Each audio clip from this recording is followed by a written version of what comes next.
Hi everyone, this is Minnie, the Shoujo Nut, and today I am uploading a different video than my usual video.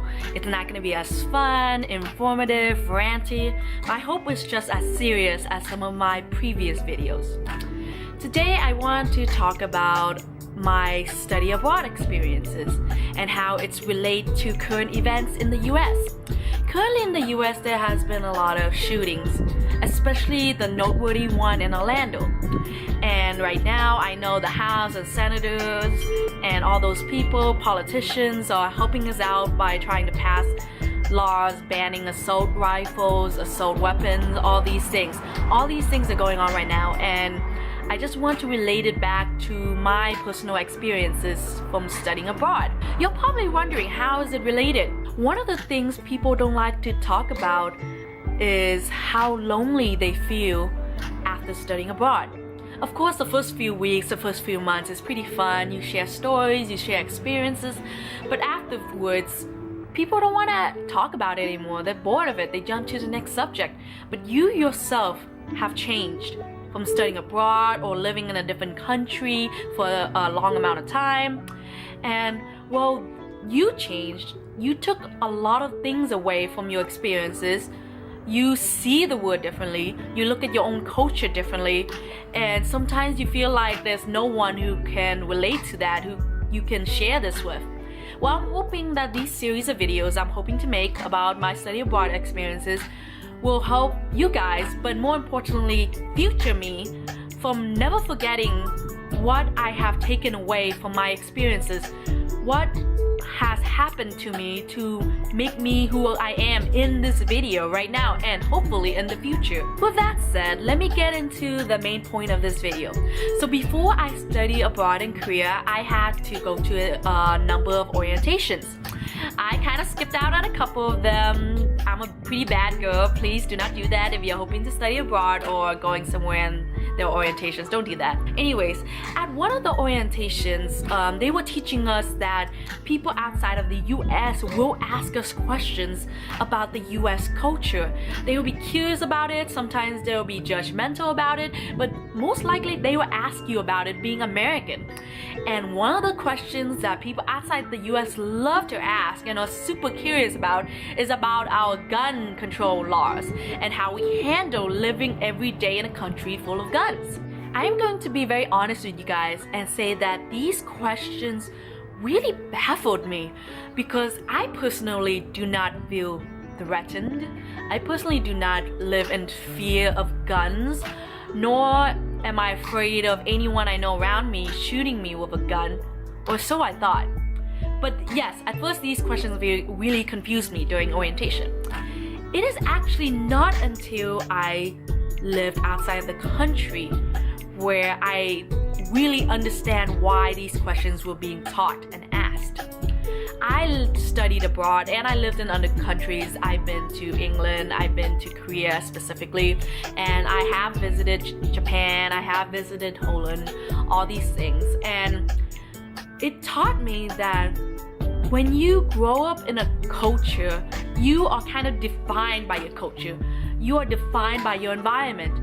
And you are in this little bubble and you can only see what's in that bubble. It is only when you are outside of that bubble, when you are outside of that world, when you're outside of that culture, that environment, is when you really see the weaknesses and strengths of that culture, of that country, of that world that you were in. And for me, that is what study abroad did.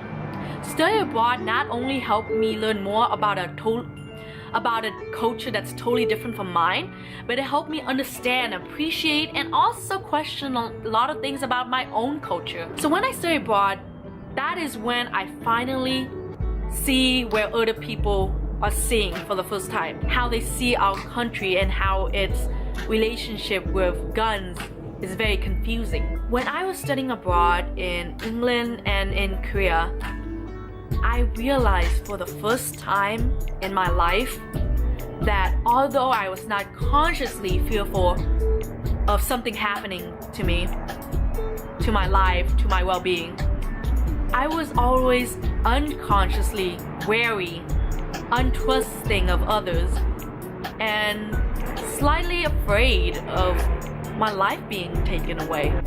What I mean by that is that growing up in Southern California, I grew up with certain habits, certain routines, certain cautionary measures to prevent myself from being assaulted, from being raped, from being robbed, and most importantly, from being shot. And I did not realize how much these habits were ingrained in my everyday, in my being, in my actions until I lived outside of the US.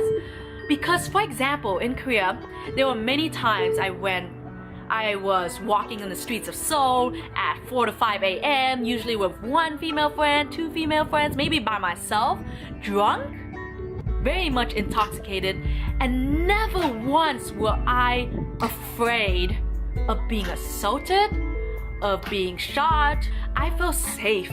I felt like if anything happened to me, the Korean people around would help me out. That's not how I feel back in the US.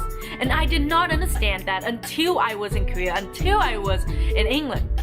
In the US, I would never walk out in the streets all alone at night by myself. I would never not take precautions ahead of time to ensure that I will return home safe that day. I would never walk around drunk in an alley or anywhere.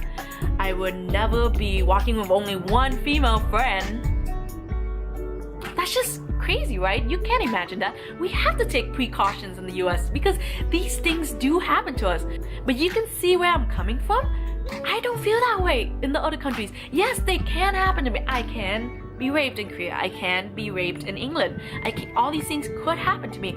But I don't feel the need to protect myself from other people. And one of the reasons is I am unconsciously or maybe consciously aware that there are guns everywhere. So even though I have accepted that the US would just be the US and that there will always be guns and violence around me, I want there to be some kind of change where not only we are doing things to keep ourselves safe, our government, our police officers, everyone are standing up for us, taking other measures, hopefully lawful measures, to make this home, our love, the USA, become a safer place. And I hope that is the message you guys got from my personal experience from this very personal video. Thank you. Studied